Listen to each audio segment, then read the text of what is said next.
Welcome to another East Trade Winds presentation with Blaz Marolt, a leadership coach and career strategist.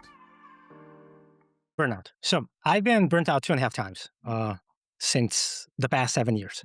And the first time when I was burnt out, it took me about a month and a half to recover. And I didn't know it was burnout at all. The second time was the worst one, where I was on sick leave for 6 months, actually. And I knew what was happening, but I couldn't prevent it. And the last time, the 0.5 one, was when I knew I was getting into burnout, and I was able to prevent it actually to making sure that I lived a life and I made sure that my brain was functioning the way it was supposed to be. And what I'm going to be presenting today is more in terms of what is happening inside our brain during burnout. And I'm going to be using an analogy of a factory of this and a simple acronym that you can remember on why burnout happens.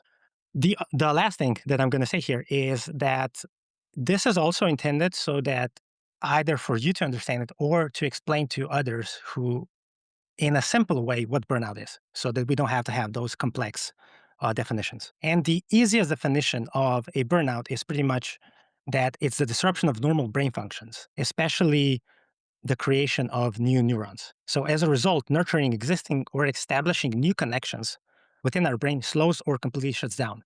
And depending on whether it only slows or it shuts down, it goes to the severity of our burnout. Now, before we go into how that happens is the facts about our brain and body. I'm going to go through this really quickly. So if anybody has any questions, I can answer them, but I want to go into the gist of it. First, the primary mission of our brain is survival. Legitimately, our brain does not care where we live, if we live under a bridge, if we live wherever, it only wants us to survive.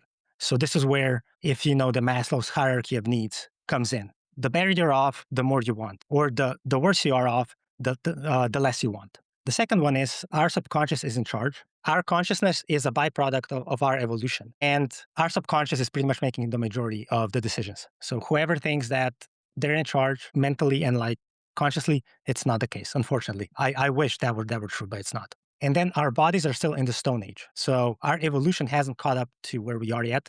So us being in front of our computers right now is really bad for us because we're supposed to be hunter-gatherers.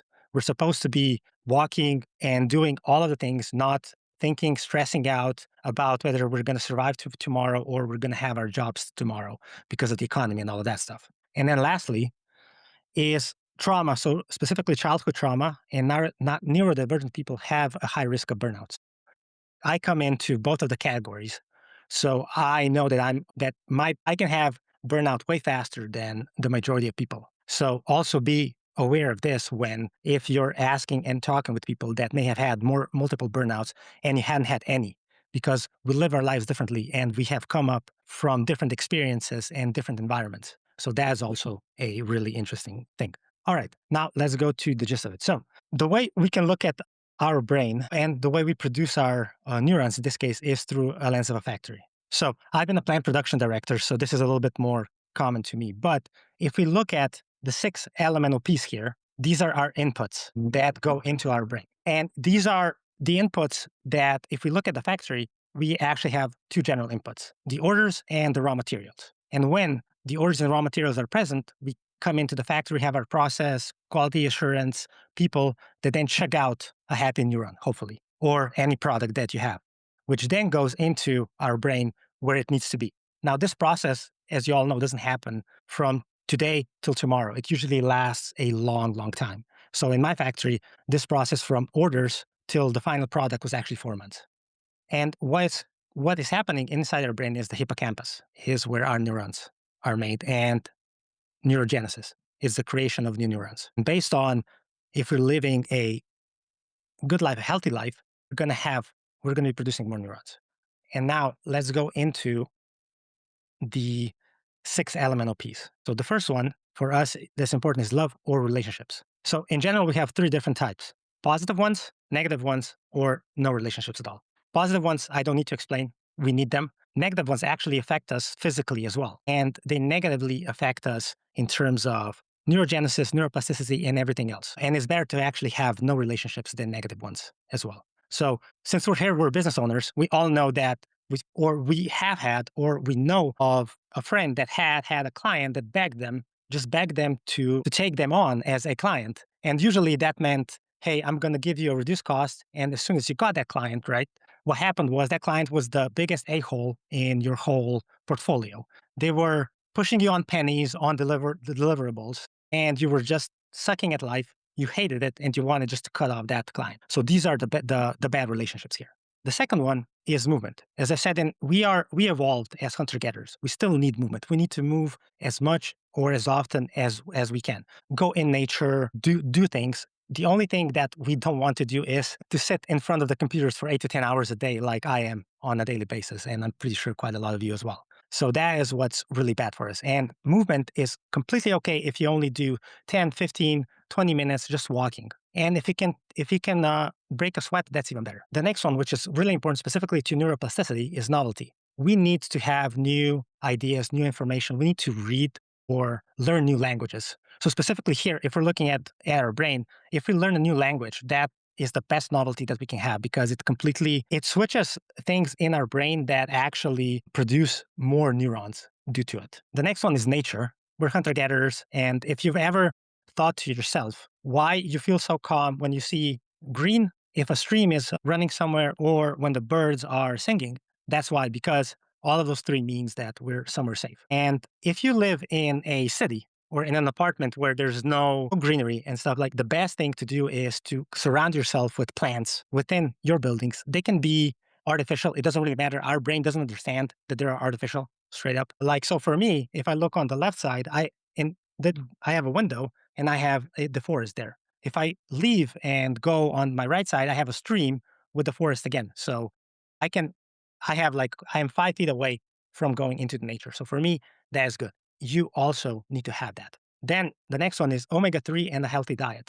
I'm not going to be talking about a healthy diet because we all know what it is and whatnot, but omega-3 are the fatty acids that our brain is made of. So around 72 to 76% of our brain is made out of fatty acids, and omega-3 is the best one for it. Where can we get them? Inside fish and other quality meats. But what I do, because, well, in any case, I'm lazy, is I just pop a pill of omega-3s, and that's pretty much covers my daily needs because I don't eat a lot of fish. And the last one, and this one is by far the most important one, are the pauses. So we have 3 different types of pauses here. The first one is taking breaks. So during the day. So right now, after we're done here, I'm going to take a 10, 15-minute break. And I'm going to be doing this throughout my day because neurologically speaking, our brain can only be productive for 4 to 6 hours a day. Anything more, it's not possible. Like our brain is going to fry. And we need to make sure that when our brain is the most productive, we have to make it the most productive time of our day. Otherwise, we're just going to waste our day pretty much. The second one are vacations. So I don't know about Canada, but I know that the US had their three-day weekend, so yesterday. But those are not the vacations that I'm talking about. The vacations I'm talking about, you need to have them at least a week or 2. If you're neurodivergent or if you had trauma, you actually need 3+ days more than an average person would because of the processes that are still happening inside their brain.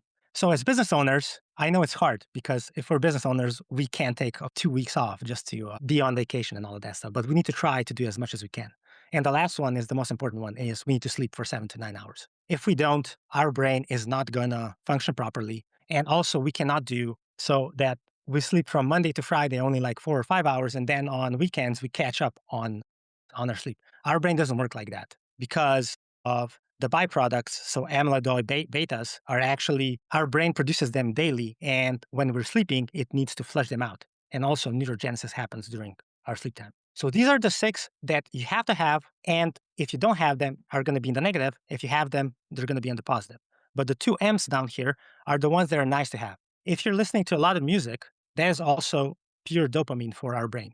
And the music that you listen to, it doesn't really matter. If you like the music, that's good. And that's great. And the last one is meditation. I don't do that. I've been trying to do it regularly every day.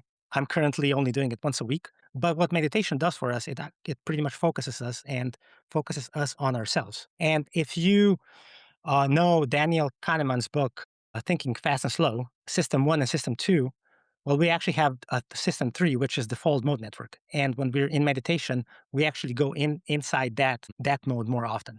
And the default mode network is where all of our amazing thoughts, new ideas actually come into fruition more. And now, if we do all of that, we then come to neuroplasticity, which is definitely where novelty is the lead of all of these here. And we can actually 5x our neurons from that. So what then happens? I'm going to explain it from my perspective when I was completely gone for 6 months due to my burnout. What happened was my boss changed and my relationships within the firm completely changed. So I started working more, which meant I didn't have any pauses. And because I didn't have any pauses, I wasn't going to Spanish classes, which I had before. And because of that, I didn't get novelty. And it pretty much became a house of cards or the domino effect. You can survive without being in burnout of one of these 6. But as soon as you reach 2 that are negative, you actually start getting a domino effect and you just crash out. And the last thing here is that when you get into burnout, how can you get out of it? It's pretty much making sure that all of these are positive for you. But when are you going to get out of burnout? It also depends on how serious your burnout is. Because if a factory closes down, it doesn't start right away when we want it to. If the factory stops getting orders, you shut it down. But when you get new orders, you actually have to then order raw materials, which for us means these 6. And then we need to reestablish our processes, our Q&A and all of that. And then it comes to, in this case, the neuron. And for our brain, it actually takes up to 3 weeks for the neuron to either go into the right place in the brain or completely die out. And 75% to 80% of our neurons actually die out before they actually go and reinforce our existing connections or just repair our brain. So that's what usually takes so long and why people are so frustrated because of burnout, that they start working on themselves and then they think they're going to instantly get improvement or advancement. For me, when I was burned out for 6 months, I started doing these, I'm going to say like month 1. And by month 5 was only when I was seeing the benefits of it. So it can take a long, long time. And that is it for my presentation. We thank you for watching. We meet every Tuesday between 8 and 9 a.m. Eastern. There is no cost and an option to become a speaker too. Find East Trade Wins on LinkedIn.